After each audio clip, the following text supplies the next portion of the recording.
क्या आपको पता है कि सूरज की लाइट को अर्थ तक पहुंचने के लिए 8 मिनट और 20 सेकंड्स लगते हैं। यानी अगर अभी मान लो कि सूरज अचानक से गायब हो जाए तो पूरे 8 मिनट 20 सेकंड तक हमें पता भी नहीं चलेगा कि कुछ चेंज हुआ है, क्योंकि 8 मिनट 20 सेकंड्स तक इसकी लाइट हमें मिलती रहेगी। यानी जो भी आप सूरज देख रहे हो वो अभी का सूरज नहीं, बल्कि 8 मिनट 20 सेकंड पहले का सूरज है। इसका मतलब है कि हम 8 मिनट पास्ट में देख रहे हैं। अब हम में से कई लोग बोलेंगे कि 8 मिनट पास्ट से क्या होगा, काश मैं अपनी दादी जी या अपने किसी लव्ड वन को 100 साल पहले देख सकता था। तो क्या ये चीज पॉसिबल है? साइंटिस्ट ने एक ऐसी मशीन बनाई है जिससे हम 100 साल पहले तो क्या बल्कि 13.4 बिलियन साल पहले भी देख सकते हैं। और इस मशीन का नाम है हबल टेलीस्कोप। हुआ ये कि इंसानों को समझ आ गया था कि जितनी दूर से किसी भी ऑब्जेक्ट की लाइट आएगी, इसका मतलब है कि वो हमें उतना पास्ट के बारे में बताएगी। यानी अगर लाइट को हम तक पहुंचने के लिए 8 मिनट की जगह 13.4 बिलियन साल लग रहे हैं, तो इसका मतलब है कि हम देख सकते हैं कि 13.4 बिलियन साल पहले क्या हो रहा था। यस, हम पास्ट में झांक सकते हैं। इसीलिए साइंटिस्ट ने सोचा कि क्यों ना एक ऐसी दूरबीन बनाई जाए, यानी कि टेलीस्कोप बनाया जाए जो हमें यूनिवर्स के पास्ट में बताए। और इसीलिए 24 अप्रैल 1990 को उन्होंने हबल नाम का एक टेलीस्कोप लॉन्च किया। अब आप बोलेंगे कि हबल टेलीस्कोप ने हमें ऐसा क्या दिखाया था जो हमें पहले नहीं पता था। सबसे पहली चीज जो हमें पता चली थी कि यूनिवर्स में 100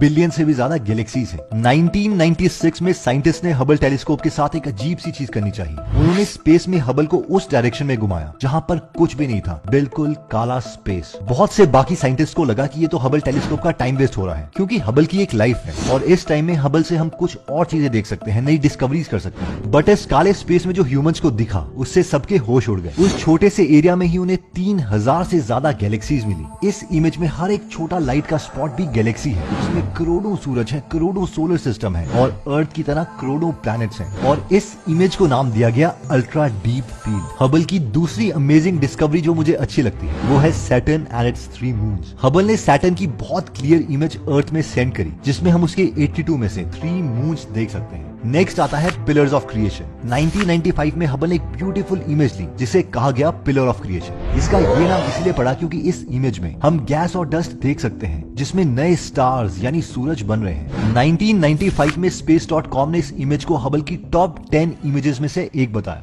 अब कई लोग समझ नहीं पाते इस इमेजेस की ब्यूटी, तो आइए इसे दूसरे तरीके से समझते हैं। जस्ट इमेजिन ये लाइट्स हम तक पहुंची कैसे? 13.4 बिलियन साल पहले जब ये लाइट चलने लगी थी तब अर्थ बना भी नहीं था। इससे पहले कि ये लाइट हम तक पहुंचती हमारा अर्थ बना, उसमें हम ह्यूमंस आए। ह्यूमंस इंटेलिजेंट हुए और उन्होंने एक टेलीस्कोप बनाया और आज हम उसी टेलीस्कोप से उस लाइट को देख रहे हैं जो हमारे बनने से पहले आई थी। कई लोग इस बात से खुश हो जाते हैं और कई लोग डर जाते हैं, बट सच्चाई तो यही है कि जिस तरीके से हम मून को देख सकते हैं उसी तरीके से हम इन करोड़ों साल पुरानी गैलेक्सीज को भी देख सकते हैं इन टेलीस्कोप्स के जरिए। साइंटिस्ट इससे भी खुश नहीं थे, उन्हें स्पेस के बारे में और जानना था और चीजें डिस्कवर करनी थी। इसलिए उन्होंने हबल टेलीस्कोप से भी पावरफुल टेलीस्कोप बनाया और कुछ ही महीने पहले यानी 25 दिसंबर 2021 को इसे लॉन्च किया गया। और इस टेलीस्कोप का नाम है जेम्स वेब टेलीस्कोप, जिसको बनाने में $10 बिलियन लगे, यानी 75,000 करोड़ रुपए। जेम्स वेब टेलीस्कोप इंजीनियरिंग का एक मास्टरपीस है। ओके, तो जेम्स वेब टेलीस्कोप में 18 मिरर्स लगे हैं और इन मिरर्स के ऊपर गोल्ड यानी सोना चढ़ाया गया है। ये हबल टेलीस्कोप से इतना पावरफुल है, इसे समझने के लिए हम इमेजिन कर सकते हैं कि अगर अभी आप धरती से 65 मिलियन लाइट ईयर्स दूर होते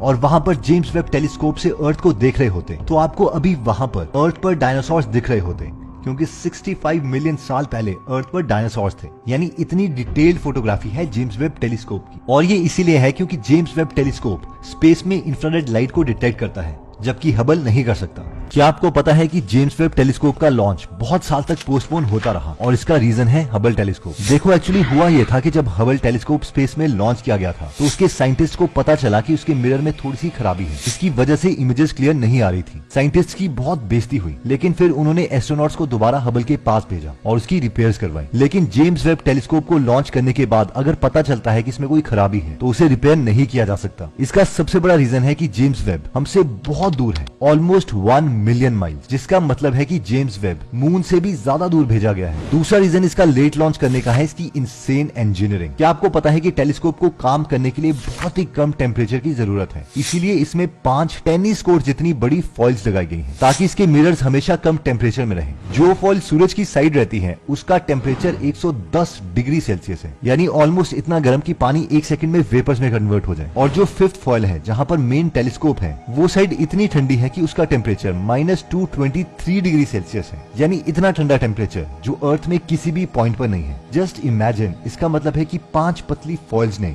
ऑलमोस्ट 400 डिग्री सेल्सियस टेम्परेचर कम करवा दिया। अब नेक्स्ट प्रॉब्लम जो साइंटिस्ट को सॉल्व करनी थी वो थी कि इतने बड़े मिरर्स और फुटबॉल साइज जितनी फॉइल्स को स्पेस में भेजा कैसे जाए, क्योंकि ये रॉकेट्स में एज इट इज तो नहीं आ सकते। तो इसके लिए हमने ओरिगेमी का यूज किया। यस, वही चीजें जो हम पेपर को फोल्ड करके अलग अलग शेप्स बना के करते थे। तो इस पूरे स्ट्रक्चर को फोल्ड करके एक रॉकेट में डाल के स्पेस तक पहुंचाया गया और फिर इस पूरे स्ट्रक्चर को अनफोल्ड होने के लिए ऑलमोस्ट 90 डेज का टाइम लगा। स्लोली स्लोली एक एक मिरर और एक एक फॉइल अनफोल्ड होती रही। बहुत से लोगों के मन में सवाल ये आता है कि टेलीस्कोप्स को हम अर्थ में ही क्यों नहीं रखते बल्कि स्पेस में क्यों जाके भेजते हैं, और इसका रीजन है अर्थ का एनवायरनमेंट, हमारा एटमॉस्फेयर, जिसकी वजह से जो भी लाइट बाहर स्पेस में अर्थ से आती है वो डिस्टॉर्ट हो जाती है और हमें क्लियर इमेजेस नहीं मिलती। यानी अगर हमें प्लैनेट्स और गैलेक्सीज की अच्छी फोटोग्राफ लेनी है तो हमें टेलीस्कोप को अर्थ से बाहर ही रखना पड़ेगा। अभी तक जेम्स वेब टेलीस्कोप ने कोई इमेजेस नहीं सेंड करी है, लेकिन नासा के यूट्यूब चैनल में हम इन इमेजेस को देख पाएंगे जुलाई 12, 2022 को। अब हम में से बहुत से लोग सोच रहे होंगे कि वाओ, हम पास्ट में तो देख सकते हैं, लेकिन क्या हम एक्चुअल में पास्ट में जा भी सकते हैं? तो as of now the answer is no. हमें फिजिक्स की इक्वेशंस अलाउ नहीं करती कि हम पास्ट में जा सकते, लेकिन यस, हम फ्यूचर में जा सकते हैं। साइंटिस्ट के अकॉर्डिंग अगर हम अपनी टेक्नोलॉजी इंक्रीज कर लेते हैं तो 2 तरीके हैं फ्यूचर में जाने के लिए। पहला मेथड तो यह है कि अगर हम काफी स्पीड में अर्थ से बाहर निकल जाते हैं तो हमारे लिए टाइम स्लो मूव करेगा एज कम्पेयर टू हमारे रिलेटिव्स के लिए जो अर्थ में है। इसका मतलब है कि अगर हमारे लिए स्पेस में 10 साल गुजर रहे हैं तो हमारे रिलेटिव्स के लिए 100 साल गुजर जाएंगे। दूसरा मेथड जिससे हम फ्यूचर में जा सकते हैं वो ये है